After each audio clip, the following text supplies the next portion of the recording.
raadiyoo Mariiti. Raadiyoo Marii torbaanitti guyyaa tokko sanbata xinnaa yookiin sabti sa'a tokko sagantaa afaan Oromoo dabarsu amma jalqaba. Kun raadiyoo Mariiti. Raadiyoo Marii sagantaa isaa kana keessatti odeeffannoo adda addaa akkasumallee dhimmoota siyaasaa, hawaasummaa fi aadaa Oromoo irratti gad fageenyaan kan hojjetu miidiyaa walabaati. Kun raadiyoo Mariiti. Dhaggeeffattoota keenya sagantaa har'aa kana keessatti oduu xiinxala gabaabaa gaaffii fi deebii Profeesar Efreem Isaaq waliin goone akkasumas sirboota warraaqsaa fi bohaarsaa qabannee dhiyaaneera. Itti dhiyaata.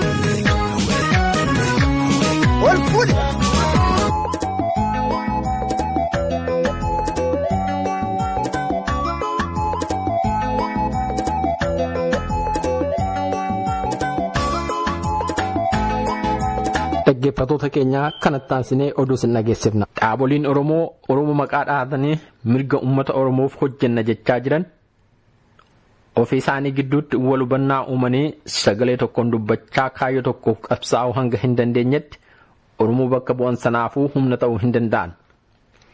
Hiramuun maqaa baay'isa malee dabalata humnaa hin ta'u jedhu Profeesar Efreem Isaaq. Profeesar Efreem Isaaq kan kana dubbatan gaaffiif deebii raadiyoo Marii waliin godhan keessatti. Profeesar Efreem Isaaq araara ABO'f mootummaa Mallas gidduutti buusuuf yaalii godhaa jiru hamii jedhu dhageenyeedha. Gaaffii raadiyoo Marii godhannee kan itti bilbile. Profeesar Efreem dhugaa bahuun kanaan dura ABO'f mootummaa obbo Mallas walitti araarsuuf yaalii gochaa kan turan ta'uu dubbatanii yaaliin jalqabame sunis yeroof dhaabbatee akka tureef sababaa isaas waliin dubbatu. Ammaan kana jiru Profeesar Efreem ammaan kana garuu dubbii araaraa buusu sanatti deebi'anii jabnaaf shaffisaan kan irratti hojjetaa jiran ta'uu dubbatu.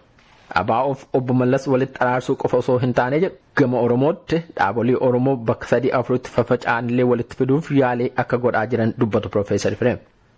Duree kan qabu jedhu Profeesar Efreem. Duree kan qabu ABO bakka 3-4tti faffaca'ee jiru walitti fiduun wal hubannoof tokkummaa yaadaa akka gidduu dhaabolee Oromoo uumamu gochuudha jedhu. Yoo hiraman humna hin ta'an kan jedhan Profeesar Efreem dhaabolee Oromoo walitti fidanii araara buusnaan qaama Oromoo bakka bu'u kanaaf mootummaa obbo Mallas illee walitti fiduun furmaata karaa nagaa fiduuf yaalii cimaa kan godhan ta'uu dubbatu. Yaalii kanaafis qofaa ofii kan socho'an akka hin taaneef dhaabbata hayyoota baay'ee of keessaa qabuuf deeggarsa maallaqaallee mootummoolee dhihaarraa argatuun ta'uu isaa addeessu. Itti dabaluunis yeroo dhiyootti dhaabolee Oromoo Noorweey Oslootti walitti fiduun yaada araaraa irratti mari'achiisuuf kan saganteeffatan ta'uu ibsu. Kanaafis hoogganoota ABO sadan obbo Daawud Ibsaa, obbo Dhugaasaa Bakakkoof, Jeneraal Kamaal Galchoo dubbisaa kan jiran ta'uu dubbatu. Guutuu gaaffii deebii kanaa oduu booddeessiniif dhiyeessina. Oromoof qooqni afaan Oromoo alaa Itoophiyaatti godaane jedhu qeesii Abbaa Barheen barreeffamee booddas barreessitoota Habashaaf leellistoota isaaniitiin akka madda ragaatti fayyadamuun ittiin seenaa Oromoo dabsaa turan sun kan hundee hin qabne ta'uun dubbatame. Dhaabbata Institute of Semitic Studies jedhamuun kan bahu Journal of Afro-Asiatic Language jedhamu irratti qorannoolee dhiyaatan irratti hundaa'uun dhugaa kana kan ibsan Profeesar Efreem Isaaq. Profeesar Efreem akka Journal of Afro-Asiatic Language tuquun akka dubbatanitti afaan Oromoo akka qees Barheen jedhe waggaa 400 dura lafumaa ka'ee battalatti gaanfa Afrikaa kan dhuunfate osoo hin taane ragaaleen jiran akka mul'isanitti afaan Oromoo seenaa waggaa 3,000 ol kan qabuuf bal'inaan tamsa'ee kan jiru ta'uu dubbatu. Gaaffiif deebii raadiyoo Marii Profeesar Efreem waliin godhe oduu booddasiniif dhiyeesse.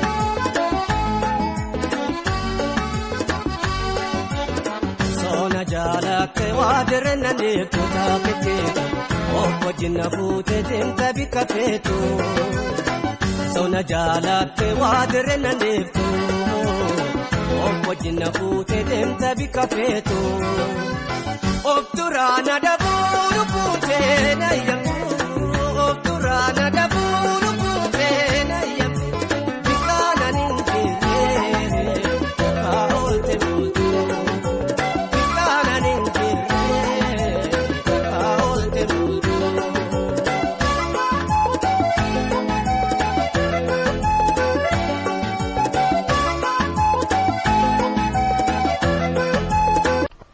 aadaan wal dhibdee karaa nagaa furuu, ilaaf ilaameen dhibee walii hiikachuu aadaa boonsaa sabni Oromoo qaban keessaa warroota hangafa keessatti argama. Oromoon gaafa sirna gadaan wal bulchaa tures haa ta'u erga bittaa alagaa jalatti kufeen boodas shaakala aadaa kanaan jireenya isaa guyyuu gaggeeffata. Kan walirraa ajjeesee warra gumaate, kan liqeeffatee gatii walii baasuu hanqate, lafa irratti wal dhiibee kan daangaa irraa wal dhiibe, itti dabalees dhimma maatii, ollaaf waan adda addaa irratti wal dhabdee argatu hunda gaaddisa jalatti furata. Kunis hawaasa keessatti nagaa buusuufi. Nagaan ammoo furtuu nageenyaa fi bu'uura hawaasaa waan ta'eef. Kanaafis yeroo nagaa wal gaafatu biyyi nagaa, lammiin nagaa, gandi nagaa, qeen nagaa, maatiin nagaa jedhee biyyaa qabee hanga maatii nama dhuunfaatti gaafata. Kana qofaas miti beelada manaa hanga uumama naannootti nageenyi jiraachuu isaa fi hunduu nagaa ta'uu isaa gaafata. Har'a garuu aadaa boonsaan sun dhaloota har'aa keessatti kan qaqallataa jiru fakkaata. Keessaayyuu qabsaa'ota Oromoo gidduutti. Silaa aadaan ilaaf ilaameen wal dhibdee hiikachuu kun qaamota hawaasaa kana gidduutti hidda gadi fageeffatee jiraachuu kan malee ture. Sababni isaas qabsaa'onni Oromoo wal hubannaa hanqina isaan gidduutti uumamu yeroon furatanii tokko ta'anii diina isaanii loluurra walitti deebi'anii gaafa wal loluu jalqaban diina isaanii inni kaasan ammoo akka hin dandeenye eenyuyyuu caalaa sirriitti waan hubataniif. Garuu kun kan qalbeeffamee jiru hin fakkaatu. Qabsaa'onni Oromoo dura wal mo'atanii yookaan wal dhabamsiisanii sana booda gara diina isaaniitti bobba'uu kan jedhu waan aadeffatanii jiru fakkaata. Kanas waa malee hin kaafne haallan kaleessa keessa dabarree as geenyee fi ammatti keessa jirrutu dhimma kana irratti waa akka jennuuf nu kakaase. Uummanni Oromoo erga gaafa waanjoo garbummaa Habashaa jalatti kufee ka'ee qabsoo walirraa hin cinne bifa adda addaan gaggeessaa turellee qabsoon isaa kun bifa qindaa'ee fi waaltaween kan gaggeeffamuu jalqabe dhaloota adda bilisummaa Oromoo irraa ka'ee ta'uun isaa eenyu jalaayyuu kan dhokate miti.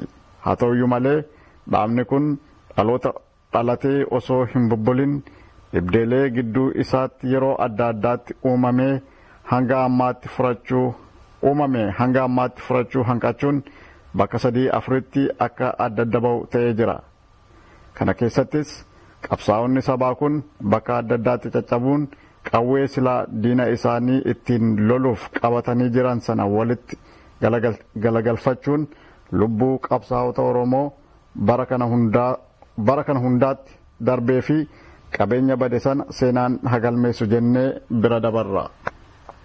Barruu keenya har'aa kanaafis sababa kan nuuf ta'e yeroo har'a gurmuun qabsaa'ota Oromoo laaffatee fi hiikkatee jiru kana keessatti yeroo har'a mooraa qabsoo bilisummaa Oromoo keessatti nagaaf tasgabbiin dhibee qabsaa'onni sabaa har'allee ija isaanii walirraa kaasanii diina isaanii ilaaluu hin dandeenyetti haala har'a muddaan kun yaadaa fi yaaddoo sabboontotaa fi qabsaa'ota sabaa ta'ee jirutti haalli hin eegamne biyya keessatti dhalachaa jiraachuu isaanii.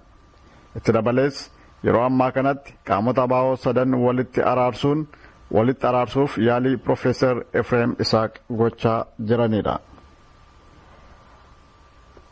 Akkuma olitti tuqne abaa'oon gaafa abaa'oo fi ayibaa'ootti gargar ba'e boodas abaa'oo fi qaama ce'umsaa abaa'ootti qoodame waggoota muraasa duras abaa'oo fi qaama jijjiiramaa abaa'ootti hirame ka'ee yaaliin araaraa obsa fixachiisaa ta'e baay'een gaggeeffamee fashaleera.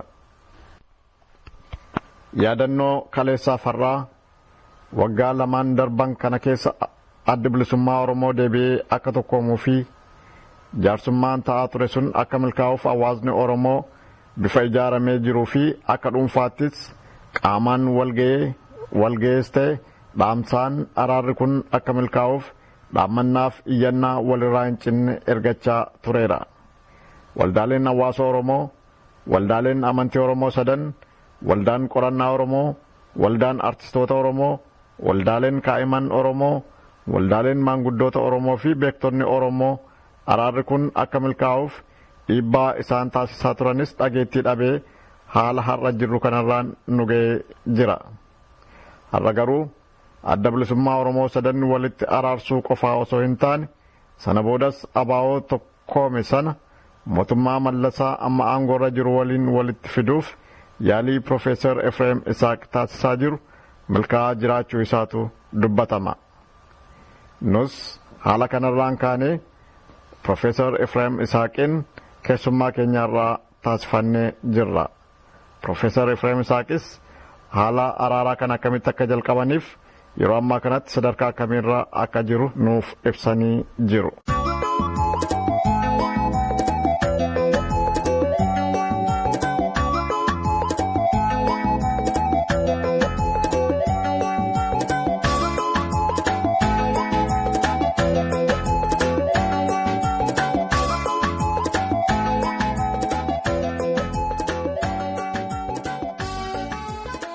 Professor Efreem Isaaq Princeton University Director Institute of Semitic Studies kan ta'an yeroo ta'u itti dabalees durataa boordii nageenyaaf guddinaa yookiin Peace and Development kan Itoophiyaaf gaanfa Afrikaati.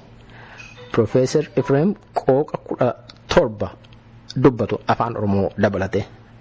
Professor yeroo ammaa kanatti dhaabolee abaa'oo adda faffaca'an walitti araarsuuf yaalii godhaa jiru. Akkasumas abaa'uuf mootummaa TPLF gidduutti araara buusuuf karoora baafatanii bobba'aa kan jiran ta'uu dubbatu. Gaaffiif deebii Profeesar Efreem waliin goones kan jalqabne isaan Profeesar Efreem jechuu keenya gorsaa mootummaa Itoophiyaa fi addatti immoo hiriyyaa obbo Mallasaa ta'uu isaaniif hamee jiru irratti deebisa akka kennanii fi eenyummaa isaanii gabaabsanii dhaggeeffattoota reediyoo mariif akka nuuf ibsan gaafachuun ture. Isaan garuu akkana jedhan. fi ani hiriyaa nama dhugaa jaallatu nama wal jaallachuu an barbaadu malee hiriyaa nama tokkos hiriyaa nama kanas misee hin jiru.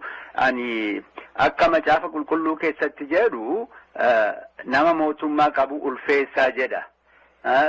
Innaa jaallannes jibbines ulfeessaa jedha malee ani haa ta'uyyuu malee macaafni qulqulluun nama mootummaa qabatee ittiin saba bulchaa jiru sana hacuucu yookaan gidirsee jiraachisu sana akkamiin ulfeessaa kabajaa jedha kan jedhu gaaffii keenya itti aanu ture.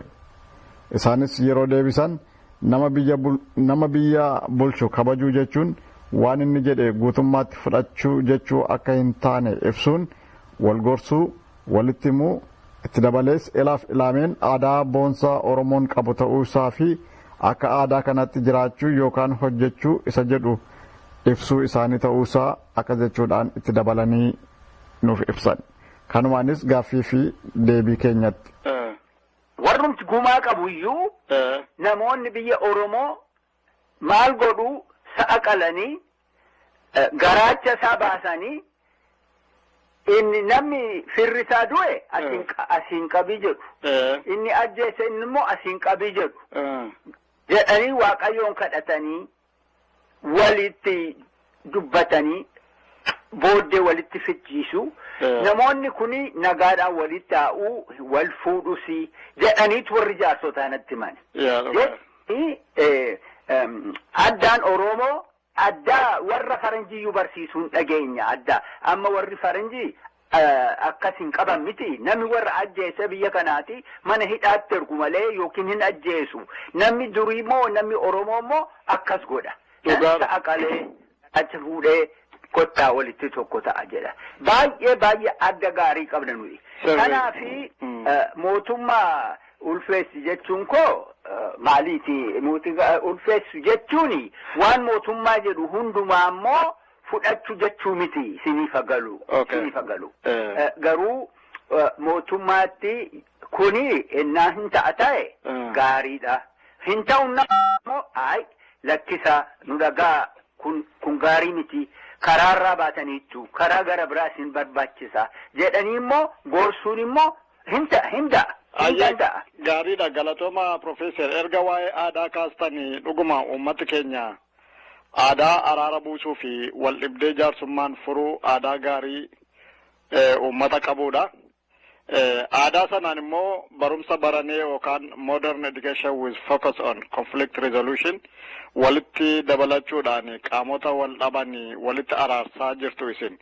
Isa kanattis hanga tokko milkooftaniittu. Fakkeenyaaf hogganoota CUD hidhaman mootummaa TPLF waliin walitti araarsitanii mana hidhaa keessa akka ba'an gootaniitu. Akkamiin isinii milkaa'e Profeesar Efreem?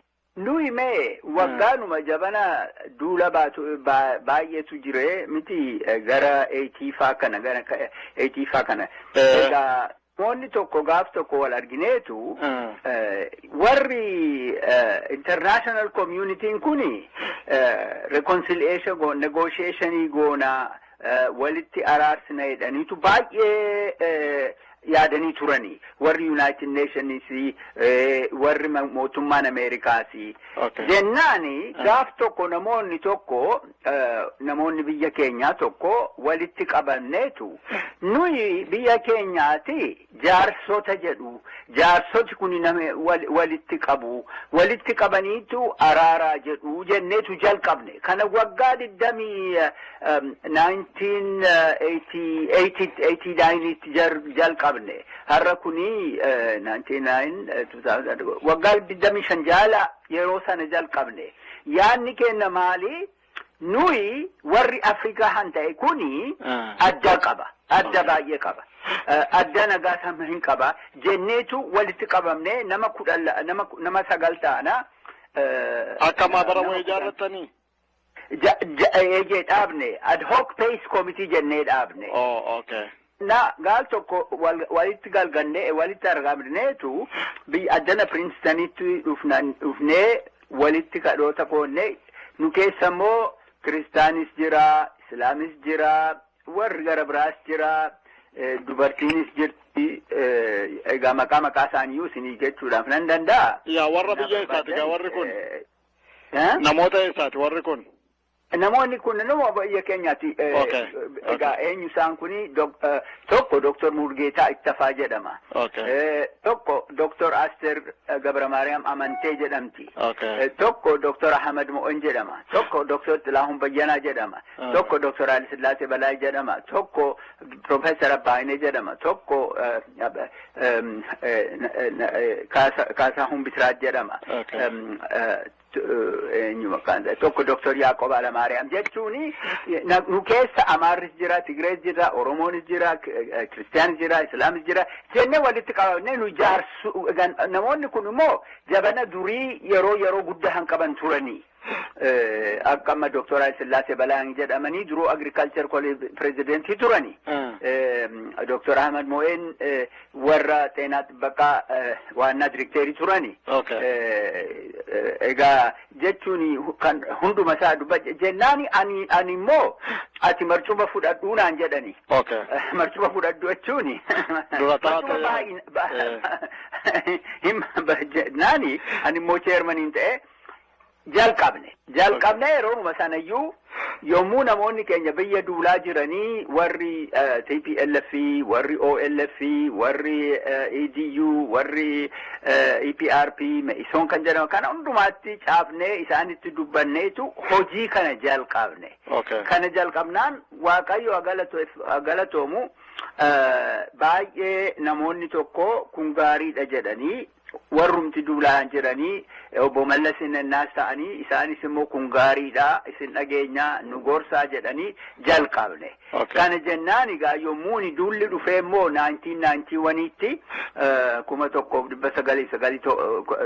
1991tti Finfinneetti walqabbiin guddaan hin taane yommuu sana gaati transitional governmentiin dhaabne. Yeroo sana immoo unumatiyyuu baay'ee gargaaree turre walqaba kanattis gargaaree turre warri jaarsota anis immoo observerii ta'ee warri diplomaatiin san turanii ambasaadorii san turanii warri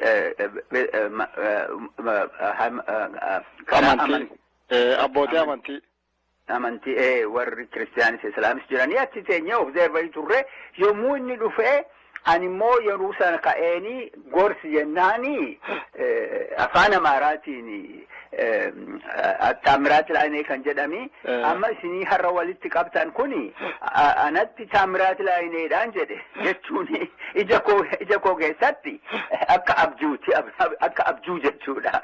Taamiraat Laayinee okay. Laayinee Taamiraat na'uu jedheen itti dubbadhe jechuun dur wal lolu turanii isin akka waraabessaa akka waangoo akka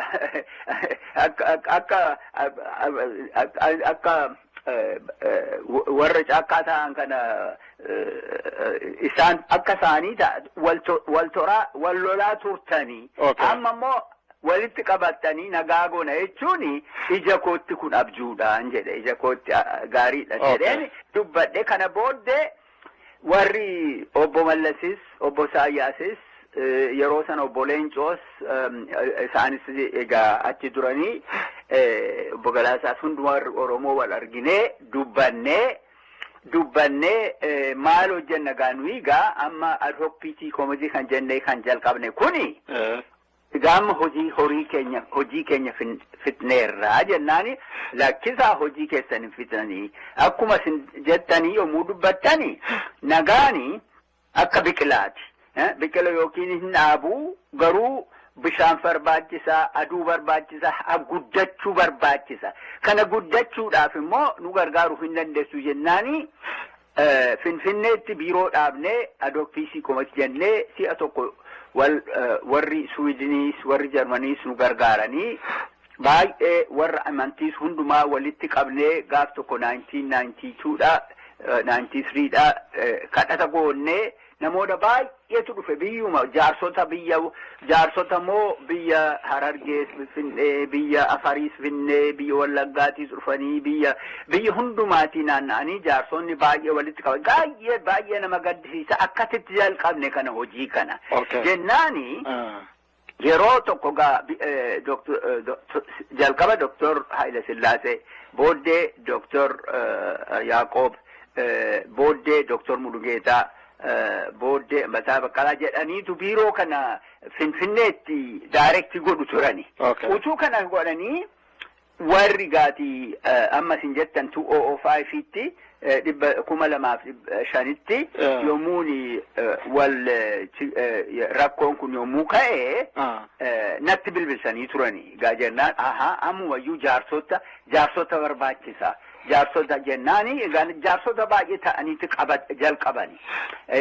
Hankeenya akka nama isin jedhee waggaa 25 dura ture. Booddee immoo Professor Haile Waldamakaalan jedhuunis jaarsota jalqabe. Dajjaalmaa Zawudeenis jaarsota jalqabani.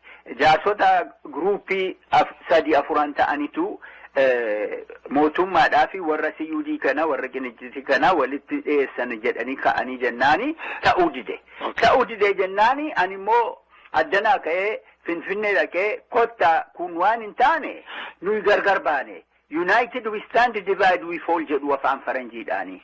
Jaarsonni kun immoo innaa tokko taane maleessaati harkaanii hin ta'u jennaan na dhagaanii Waaqayyo galateeffamuu ishii jedhanii tole jedhanii walitti qabamnee Coalition of Ethiopian Elders National Coalition of Horn of Africa Elders jennee dhaabne. Yommuu kana dhaabne akkasumoo kan jedhee akkuma jalqaba duraa anaanii abbaa marcumaa ta'inaan jedhanii abbaa marcumaa miti chairman. Chairmanidha. Abbaa marcumaa ta'eeni egaa namoota kana obbo Mallasittiin dubbachuu jalqabne. Jalqabne jennaani egaa karaan attamii karaa mootummaa kamtu badee karaa warra Qinijjitii kamtu badee jennee jalqabne. Nu hundumaa ilaalla. Nu hin dhaggeeffanna maleessa nu jaarsa jechuuni murtii jechuu miti daanyaa jechuu miti daanyaa murtii sirriidha.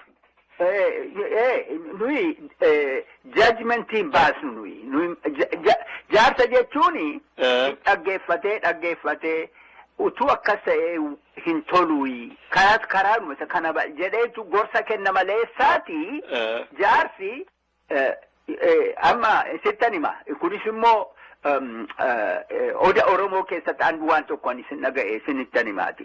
Si'a tokko naan jedhanii kanas immoo Wallaggattan dhaga'e. Abbaa manaan namichi tokko haadha manaa wajjin wal lole.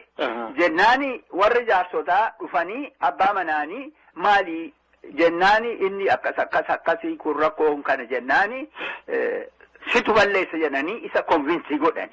Situ balleessa jedhanii. Haadha manaa isaa bira dhaqan immoo isheen immoo maali rakkoon kee jennaani isheen immoo akkas jettee dubbatte. Jennaan lakki situ balleessa jedhan.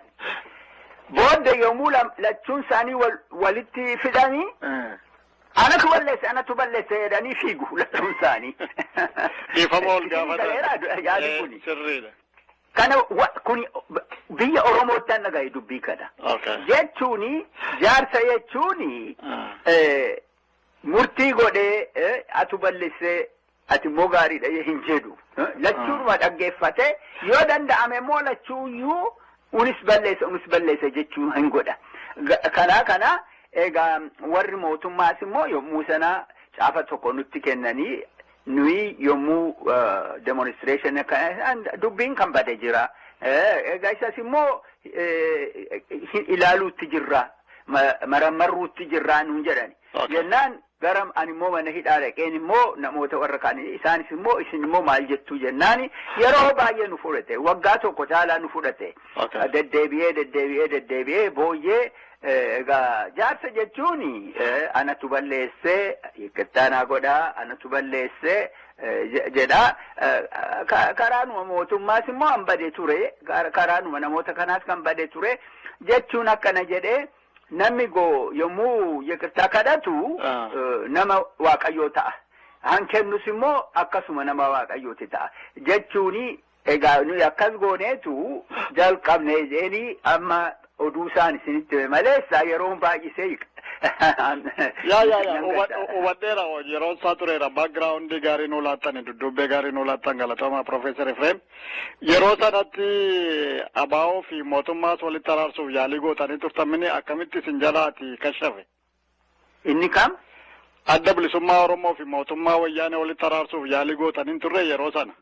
Eeyyee jalqabeen ture. Akkamitti ta'uu dideen? Galatooma. Dhugaadha. Nuyi egaa warra CUD warra Kinijjisii akka fidheeni jennaani dhaqeen obbo Mallas bira dhaqeeni biyya keenya keessaa innaa nagaan Oromoon jiru immoo ta'ee naani biyya Itoophiyaatti nagaan hin jiru. Maal goona jennaani nuyi araaramuun barbaanna isin waan gochuu hin dandeessuu inaan jennaani deebi'ee dhufee warruma yommuu sana immoo obboleessa keenya obbo Daawuditti caafa tokko ergeen ture. Innaa isaanis dana dhufanii Waashingtonittis wal arginee Filadelfiyaattis wal arginee yeroo baay'ee dubbannee innis immoo garaasaa banee ture karaa gaarii yaadu turani namoonni keenya baay'ee gaarii yaaduumi. Garuu immoo namatti araarsuuni salphaa miti. Jennaani utuu isa ilaallu obbo Leencottis kontaaktiin qaban ture obbo Daawudis kontaaktiin qaban ture namoota hundumaa kontaaktii qabna turre waggaa lama jaarsonni gara binaan immoo biyya keessaa ka'anii isaanis immoo hin areersinaa jedhani. Waan nu hojjennu akkasin jettan miti isin hin taane hin jenne lakkisaa akkasi miti isa miti.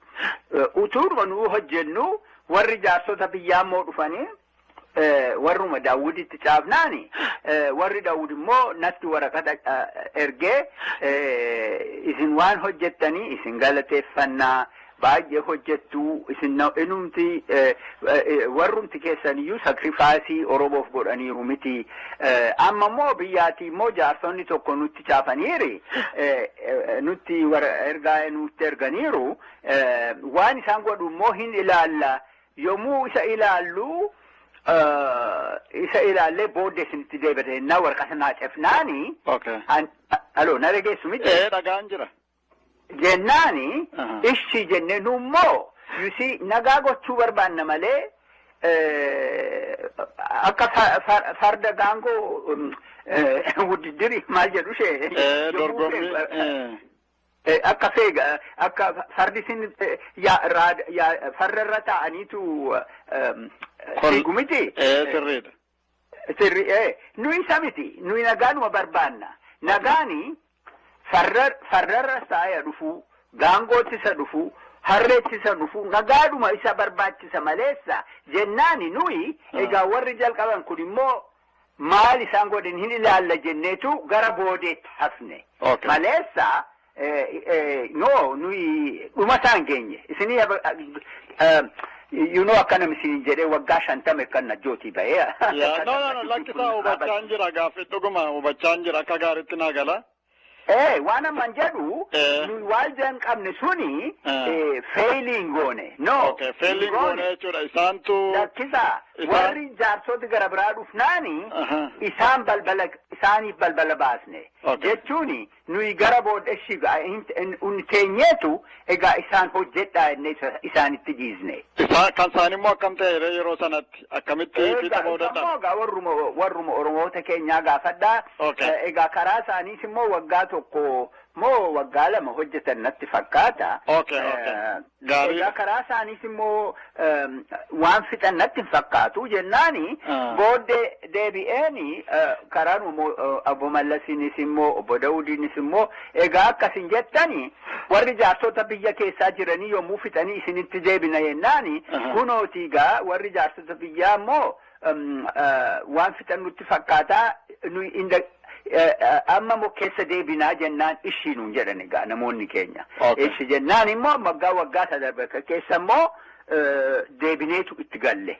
Amma isinii galeera waan amma hubadheera akka gaariitti hubadheera qajeesheera amma akkanaan jettanitti yookaan hubadhe ta'ee fi piroosisiin suni feelin goone maanguddoota Oromoo biraatu biyya keessaa kaanaan Obbo Daawud faa isa kana ilaallaa turaa isiniin jedhan. Akkas. Haa ta'u Profeesar ammas dhiyeenya kana abaa'oo bakka sadanitti adda ba'e walitti fiddanii araara erga buustanii booda immoo mootummaa Obbo Mallasaa wajjin walitti araarsuudhaaf yaalii gochaa jiru keessantu dhaga'ama jiraachuu keessantu dhaga'ama haalli kun amma maalirra isinii ga'eera warra adda bilisummaa Oromoos warra mootummaa biraa deebii akkamii argattan? Egaa amma akka jedhe itti deebineerra nu egaa takka waggaa tokko walakka booddee baanee teenyee turre garuu waggaa sadarbe kana keessa immoo karaa isaaniis immoo ganaa hin dhumne taanaani nu itti deebineerra amma itti deebine hojii keenya deebinee jalqabne. Kana jechuun immoo egaa amma gaa baay'ee hojjechuutti jirra Waaqayyo nu haa gargaaru yaadni keenya amma namoonni Oromoo amma warri mootummaadhuma Oromooyyuu nuyi OLF yookiin ONG kan jedhamu walii gargar babba'anii turani. Tokko 2 3 ta'anii walii galuu didani. Kuni gaarii miti Oromootiif. Maaliif afaan faranjiitiini divided we fall, united we stand jedhu miti. Akkas. Egaa amma yaadni keenya warrumti Oromootaa kun kan gargar ba'an kuni isaan innaa tokko ta'an malee immoo mootummaan wajjiniyyuu ta'anii araara gochuudhaaf rakkootu jira. Isinii galeera waan amman jedhu. Sirriidha. Egaa amma nuyi egaa yaadni keenya isteejii 2 baasne. Isteejii tokko amma hannu hojjechuutti jirru attam gooneetu warra Oromoota jechuuni warra gruupii han ta'ani liidarii han ta'an hundumaa attam goone isaan walitti agarsiisna attam goone isaan walitti fidna attam goone garaa tokko ta'anii isaan walitti araara isaan hamma rakkoon nama gaddisiisa miti baay'ee nama gaddisiisa namoota Oromoo nuyi liideriidha nuyi namoota Oromoo akka guddatu barbaadna nuyi biyya Oromoo akka demokrasii barbaadna nuyi nama Oromoo akka human rights argatu barbaadna jedhee dubbatu garuu immoo waliimmoo garnaan immoo hin ta'uumi yommuu tokko ta'anii humni hin jiru isinii galeera waan kana tokko yoo taanee fi humni jiraachuu hin danda'u hin jiru kanaafiti yaadni keenya attam gooneetu namootuma warra adda bilisummaa Oromoo karaa OLF liidarii kan ta'ani isaan ijaan wal arganii kottaa nuyi tokko taana harka wal qabatanii tokko taana egaa tokko taane nuyi namoota Oromootiif hojjenne jechuu kuni an keenya steppiin jalqabaa kana steppii kana yommuu finnummoo mootummaa Itoophiyaatti immoo teenyeetu Oromoon iddoosaa akka adda gurbaa Oromoo jechuun biyya keenyatti biyya Itoophiyaa anaa fi Oromoodha.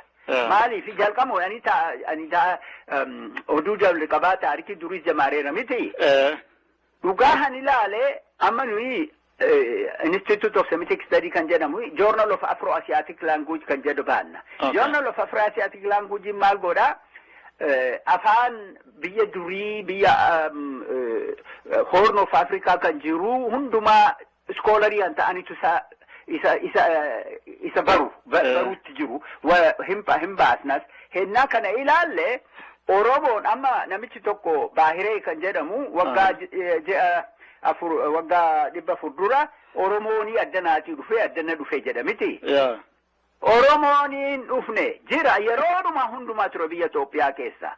Oromoon mee dhugaan amma nuyi warri afaan research goonu kwaankwaa afaan warri language linguistic research goonu kuni afaan Oromoo waggaa 3,000 baay'ee biyyu hundumaa jira.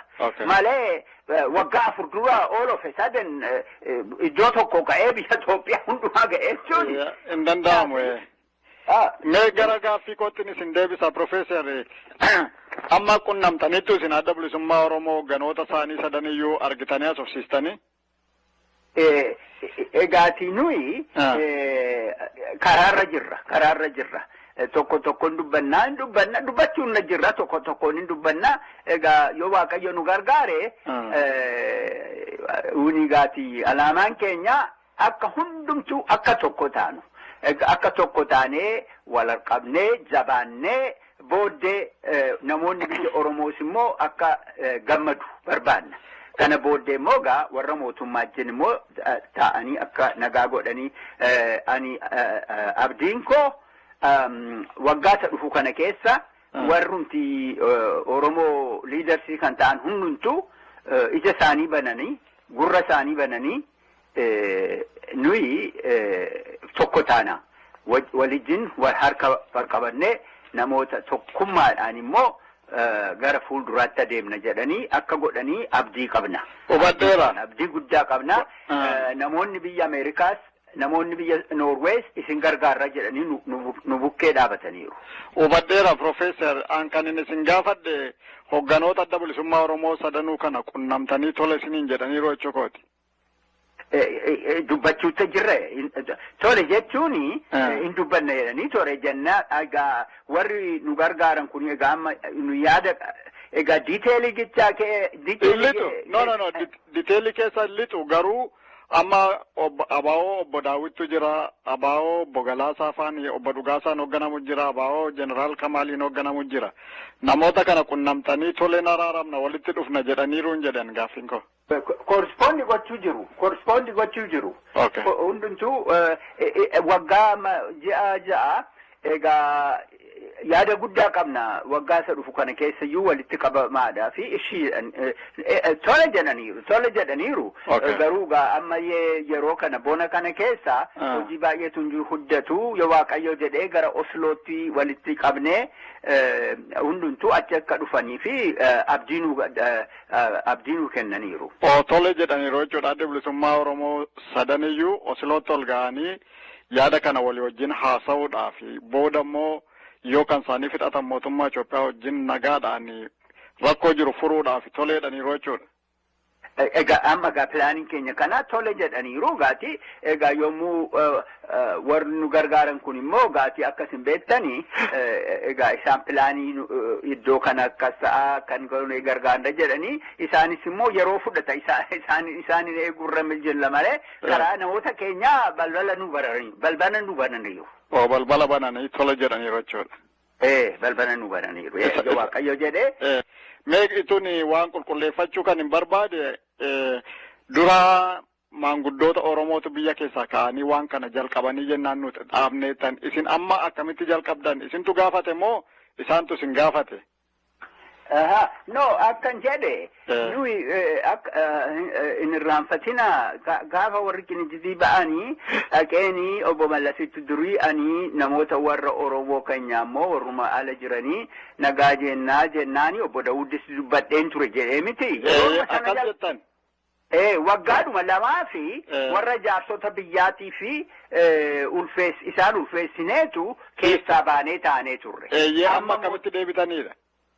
Amma waggaa kana darbe keessa deebine maaliifi karaan jaarsota biyyaas immoo baay'ee hin banamne turre jennaani itti deebinuu ennaani warrumti ala jiranis warri mootummaas itti deebi'anuun jedhan jennaan itti deebinee jalqabne miti. Egaa yaadni keenya amma steppii lamaan jiran jedhisini steppiin tokko warruma Oromoo walitti kan ta'anii tokko gochuu barbaanne. Steppiin lammaa immoo mootummaa wajjin ta'anii Amaaras ta'e Oromoos ta'e nuyi ani isiniin hagalu har'a biyya keenya biyya lafaa kan alamatti kanatti keessa warri Awurooppaa European Union jedheetu guddata. Warrumti biyyi hundumaa African Union jedha. Namoonni walitti qabachuu barbaadu malee wali caccabuun barbaadani. Jechuun maaliifi xinnoo naa ta'ani. Kanaaf nuyi hannagaan nu barbaachisu Oromoon Amaaras ta'e Tigrees ta'e Guraagees ta'e Walaayitaas ta'e hundumtuu bu'aa hannuu qabu tokkonnaa taane wayyu jechuun biyya tokko ta'anis biyya lama ta'as isamichi akkas jechuu koo mitiimi. Iddoo tokko jiru lafi kun walitti qabameera iddoo tokko kanaaf attam goonee walijjin coexistence afaan faranjii attam gooneetu walijjin teenya attam goonee biyya tokko taane biyya tokko sun yuunnaa taane attuma ollaa yuunnaa taane attam gooneetu jabaanna jechuu nu barbaachisa. Kanaaf akkasin jettani nuyi gaa steppiin tokko akkan isin jedhee amma importantii waan important steppii kan ta'e warruma Oromoo keenya warri marii isaanii liideriyan ta'anii tokko ta'uu barbaanne. Steppiin jalqabaa kun immoo karaa gara biraan immoo jira. Karaa gara biraan immoo Oromoota han ta'an hundumtuu Profeesoriinis jiru, Hakiiminis jiru, hundumtuu tokko ta'uu isaan barbaachisa. Isaanis immoo sappoortii gochuu barbaachisa. Warruma akka isaan tokko ta'aniif. Akka isaan tokko ta'an booddee immoo akkasin jettanii nuyi yaadni keenya namoonni biyya Oromoo duula dhiisee Amaara, Tigree, Oromoo, Walaayitaa jedhee walijin waloluun bu'aa maalii qaba? Eenyu bu'aa qaba? Bu'aan qabu garuu egaa amma tarii waan kana keessa yeroo biraatti deebi'uu dandeenya. Gaaffiin Oromoo fudhatee lafa isaarratti biyya isaarratti rakkina keessa lixuurraatiin dhufanii afaan Oromoo kun afaan sabichaarraa gara biraatti afaan biraa akka dubbatamu gochuun wanta baay'eetu jira Profeesar ka Oromoon qofaatti akka bahuudhaaf barbaade isa kana yeroo biraa bal'inaan haasofna. Amma isin akkuma jettan egaa adda bilisummaa Oromoos jaarmiyoota Oromoos tarii abaa'oo alamoo jaarmiyoonni Oromoo baay'een jiru isaan kana ilaaltanii walitti fiduudhaaf jechuun araara kana keessa akka lixaniif. Akkas hundumtuu wal gargaaruu barbaachisa. Kun immoo ada Oromooti. Wal gargaaruuni, wal dhaggeeffachuuni, wal ulfeessuuni. Hennaa dubbiin immoo bade dhiisi jedha miti namoonni biyya keenya lakki hin ta'u kun jedha miti. Kana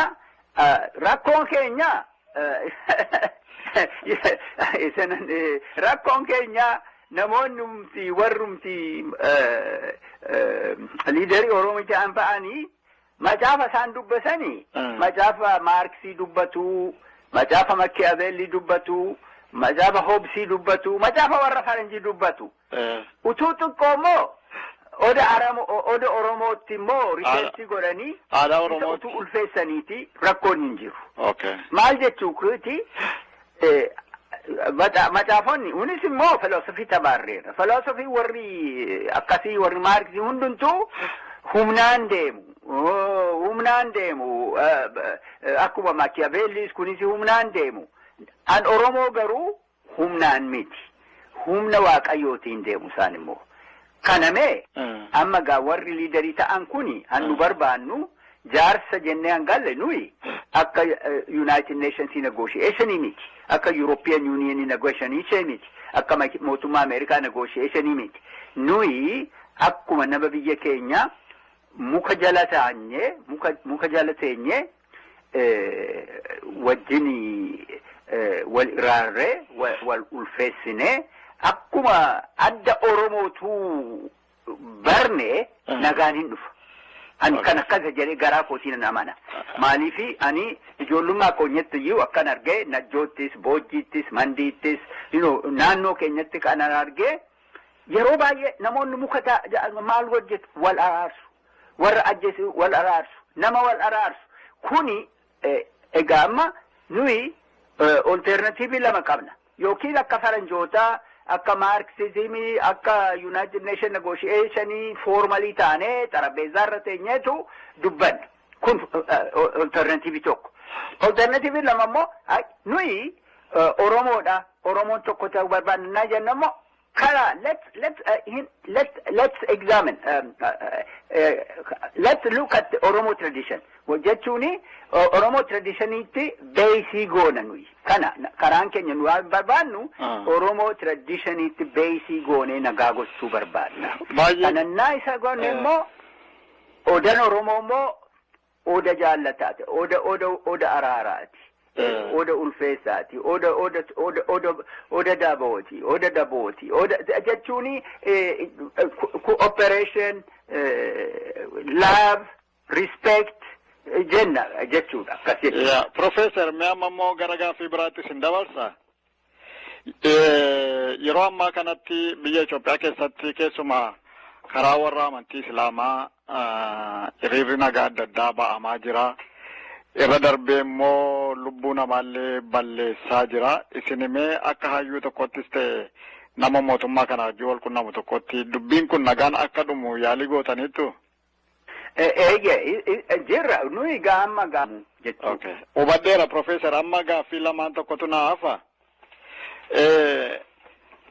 Ituu gara xumuraatti hin deemin dura namoonni tokko amma yeroo ammaa kanatti obbo Mallasaan dhukkufataa jira. Mootummaan kun kiraayisisii adda addaa keessa jira. Abaa'oo deebistanii walitti araarsitanii mootummaa wajjin araarsuu fi yaalii gochuun keessanii mootummaa kufuuf jedhutti lubbuu horuudhaaf jedhanii namoota sin hamatanii maal jettu? Hundumaa han beeku Waaqayyo. Nuyi miti. Hundumaa han beeku Waaqayyo. Mee yaali amma gara gaaffii biraatti dabarra. Kadhumaati kuni ummati Oromoo yaalii sin amma gochaa jirtan kana akka fiixa ba'uudhaaf maal akka isaan godhan irraa heddu? Abaa'oo irraa maal eegna? Oromoo irraa maal heddu waan isin ammatti jirtan kun akka fiixa isinii ba'uu fi Oromoon maal gochuu qaba? Nama Oromootaa jechuun keessanii moo warra marii ta'an miti? Namni biyya keenya. Namni biyya keenyaas ta'e warra Ameerikaa jiran ummati Oromoo gaaffii kun irra isinii deebi'a. Warra Ameerikaa jiran moo warra biyya keessa jiran? Lachuuyyuu. Ishi. Hannu barbaannu kun gaaffii gaariidha. Akkanatti fakkaatu amma addanaatti namoonni warri Oromoo takka calluma jedhanii ilaalu. Baay'ee ka'anii kun hin tolle kun likki jechuudha hin jenne. Kanaaf hannu barbaannu namoonni biyya Oromoo dubbii lama. Tokko Waaqayyootti akka kadhatani akka nagaan dhufu. Warri jaarsoti biyya Oromoo amma baay'ee listii baanennaa namoonni tokko lama immoo na gargaarutti jiru. Jaarsota biyya Oromoo baay'ee iddoo jiranitti hundumaa nagaa Oromoo buusii nagaa Itoophiyaa boodanii akka nu kadhatanii fi isaan barbaanna. Duriituun ta'anii calluma jedhanii ta'anii yoom dhufuu yoom walitti araaramuu yoom jechuu dhiisanii nuyisi paartii qabna kanatti Kanaafi ga'eera kuni nagaa godhaa jedhanii jabaatanii namoonni Oromoo biyya kana kan keessa jiranii biyya keessa kan jiranis immoo akka ka'an nu barbaanna. Lakkisaa warra Oromoo marii liidarii an taatanii waliin lolina nu ga'eera. Isa akkas gootaniitu liidarii nu taatu miti. Tokko ta'a walitti qabama walitti hojjecha jedhanii akka nu gargaaru barbaanna maleessa calluma jedhee warri Oromoo taa'uu yeroon isaa darbeera. Yeroon isaa darbeera. Efreem isaa gaaffiif deebiin wajjin gootanii fi yeroo xumurru immoo liinkii isaa isin ergan dhaggeeffattu galatoomaa gaa. Ishi.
Dhaggeeffattoota keenya kanatti aansinee waa'ee Oosaa irratti xiinxala gabaabaa isiniif dhiyeessinaa itti dhiyaadha.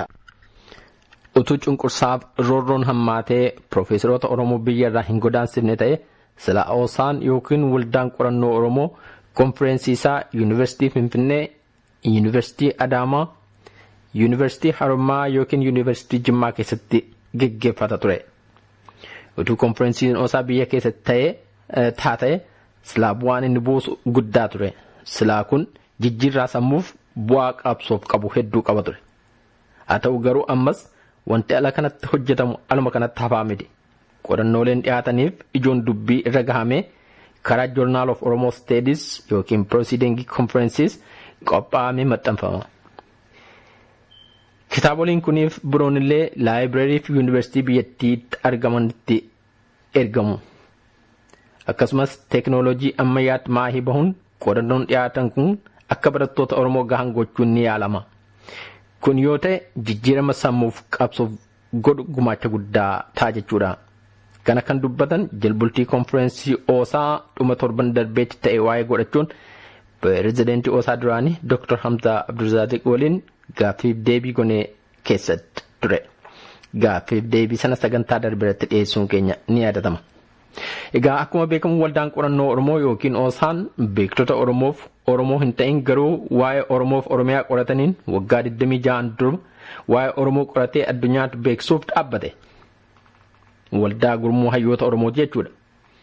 Hayyoonni kun waggoota 26 darban kana keessatti saba Oromoof biyya isaa Oromiyaa akkasumas aadaaf seenaa duudhaaf malbulchiinsa isaa sirna gadaa dabalate. Dhuunfaattis ta'ee gamtaan qoratanii addunyaa wal barsiisuu irratti hojii guddaa boonsaa ta'e hojjetaniiru. Ammas hojjetaa jiru. Seenaa uummata Oromoof biyya Oromoo isa dhokfameef jal'ifamee ture sana kan dhugaa ta'eef sirrii ta'een bakka buusuun addunyaaf filmaata biroo isa dhugaarratti hundaa'e dhiyeessaniiru. Ammas dhiyeessaa jiru. Deemsa qabsoo kana keessatti firii hojii isaanii kan ta'e kitaabota baay'ee maxxansiisanii dubbisaaf dhiyeessaniiru. Kuusaa galma kitaabota addunyaa keessa akka ta'an taasisaniiru. Kun baay'ee guddaaf bu'uura qabeessa. Har'a eenyuyyuu waa'ee Oromoof Oromiyaa qorachuu yoo fedhe madda dhugaa ragaa daangaa hin qabne kana yoota miseensa oosaa ta'aniin lafa kaa'ametti maayii bahu. Egaa waldaan qorannoo Oromoo kun kitaabota maxxansiisuu qofatu hin taane waggaatti al-lama konfereensii qopheessuun hubannoof firii qorannoo hayyoonni irra gahanii cuunfanii akka irratti yaada wal jijjiiran oosaan haalaaf dirree mijeessa. Akkasiin waa'ee Oromoof Oromiyaa irratti qorannoo qaroomina irratti qaroomina horatanii addunyaas uummata Oromoos barsiisu. Akeekana bakkaan gahuuf oosaan waggaatti al-lama konfereensii yeroo godhatu dhimmoota siyaasaa, dinagdee, hawaasummaa, misoomaaf qilleensa Oromiyaa, nageenya Oromoof Oromiyaa walumaa galatti dhimma Oromoo Oromiyaaf gaanfa Afrikaa irratti waraqaa qorannoo dhiyeessuun maree adda addaa geggeessatu. Maree kanas bifa kitaabaan qopheessanii dubbisaaf dhiyeessu. Itti dabalees konfereensii oosaan waggaatti al-lama qopheessu qofatu hin taane konfereensii Scholarly Organization biroo qopheessan irratti sadarkaaf bakka akkasumas yeroo adda addaatti argamuun dhimma Oromoof Oromiyaa irratti ibsaaf barnoota laatu. Marii geggeessu akkasiin Oromoof Oromiyaa tartaa biyyoota addunyaa dhaabu. Daandii kanaan oosaan hedduu milkoomeera. Haa ta'uyyuu malee gaaffii cimaan yeroo hundaa hawaasa Oromoo biraa ka'u tokko hojiin karaa waldaa qorannoo yookiin oosaa baay'ee hojjetamaa tureef jiru hawaasa Oromoo biratti hangam hubatamaadha isa jedhudha. Qorannoon isaan geggeessan kun hangam jiruuf jireenya Oromoo jijjiiruu danda'eeraa jedha. Gurmuun Oromoo akka ijaaramuuf siyaasni Oromoo burjaajii keessaa bahee daandii qajeelaa akka qabatuuf hangam gumaacheeraadha. Gaaffii kanaaf gaaffilee biroon baay'eetu ka'u. Kunis sababa malee miti. Akka beekamu akkuma hubatamu qabsoon bilisummaa Oromoo bifa jaarmiyaaf qindoomina qabuun kan falmaatti bobba'e jaarraa walakkaa ta'uuf deema. Amma waggaa 40 ol ta'uu isaati. Waggoottan 40 isaa kana keessatti qabsoo kanaaf lubbuu baay'eetu aarsaa ta'e. Har'as wareegamaa jira. Qabeenyi baay'eetu barbadaa'e. Wareegamni kaffalamee hanga tokko mo'umsis argameera.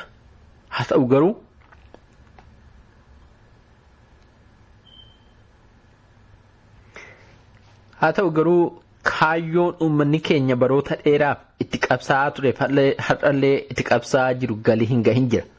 Uummanni keenya ammallee rakkoo adda addaa keessatti hidhamee argama. Har'a biyyi keenya Oromiyaan mootummaa hamaan bitamaa jirti. Uummanni keenya biyya isaa keessatti orma ta'ee qeesaa irraa godaansifamaa jira. Kaan ammoo qeesaa waliin dureessa Hindii, Arabaaf Chaayinaatti gurguramaa jira. Karaa siyaasaas Oromummaan gaadhi'amtee sabboontonni Oromoo kumaatamaan lakkaa'aman maqaa ABO'n yookiin sababii birootiin mana hidhaa wayyaanee keessatti qaamaaf qalbiin daraaramaa jiru. Seerri mootummaa koloneeffataa wayyaanee amma baafate biyya sana ittiin geggeessaa jiru immoo har'a biyya Oromoos haa ta'u Itoophiyaa guutummaa keessatti mirga dhuunfaas ta'ee waloo daraana hacuucaaf gidirsaa daangessaa jira. Walaba ta'anii yaada ofii ibsachuun amantii fedhan hordofuun akka fedhanitti of ijaaruun ugguramuu irra darbee yakkisiisaa ta'ee jira. Sarbama mirga namummaa kanatti dabalamee babal'achuun dhukkuboota adda addaa hammaachuun beelaa hojii dhabiinsiif jireenyi qaala'uun biyya sana biyyoota addunyaa jiran keessaa sadarkaadhumatti gabbuusee argama. Gama biraanis qabsaa'onni Oromoo tokkoomanii yookiin waltumsanii qabsoo fuula duratti tarkaanfachiisuu dhabuun yeroo ammaa kanatti bifa baay'een gurmuun hawaasa Oromoo keessaayyuu biyya alaa kanatti gargar hiikkachaa jiraachuu isaa mooraan qabsoo bilisummaa Oromoo keessatti wal dhabdeeleen yeroo adda addaatti uumaman adda ba'iinsa uuman araaraan furatanii biyyaaf qabsoof duree kennuu dhabuun hogganootaaf qabsaa'otaa haamilee uummatichaa haalaan laaffisaa jira. Silaa haal hamaa amma uummanni Oromoof qabsoon Oromoo keessatti kufee jiru kana keessaa akka ba'uuf hayyoonni Oromoo atattamaan walitti dhufanii gahee hayyummaa ofii bahuu qabu turan. Kun maaliif hin taane gaaffii jiru kan Dr. Hamzaaf dhihaatee ture. Dr. Hamzaan akka deebisanitti Oosaan Scholarly Organization waan ta'eef kaayyoon isaa hojii dhaaba siyaasaarraa addaa jedhu. Haa ta'u garuu dhimma qabsoo Oromoo akkasumatti callisnee ilaallaa miti jedhu garuu. Dr. Hamzaan itti fufuun Oosaan akkasumatti mirqaanaa faamileen ka'ee kan waa godhu miti. Garuu qorannoo irratti ragaa irratti dhaabbatee yaada furmaataaf gorsa dhiheessaa jedhu. Haa ta'u garuu har'a qabsoon Oromoos qabsoon qorannoo Oromoos bilchaataa waan dhufeef jedhu. Kan kanaan dura hin ta'in har'a qabsoon Oromoo ijoo dubbii Oosaa taasifame konferensiif dhihaataa jira. Irra caalaayyuu jedhu Dr. Hamzaan Oosaan dhaabolee Oromoo gaggarfaca'anii jirani walitti fiduuf tattaaffii jalqabee jira jedhu. Tattaaffiin jalqabe kunis jalqabarra waan jiruuf waan gad fageenyaan ummataaf dhiyaatu miti ammatti jedhu. Haa ta'u tattaaffiin kun qaama Oromiyaan naashinaal diyaaloogii akka ta'etti addeessu.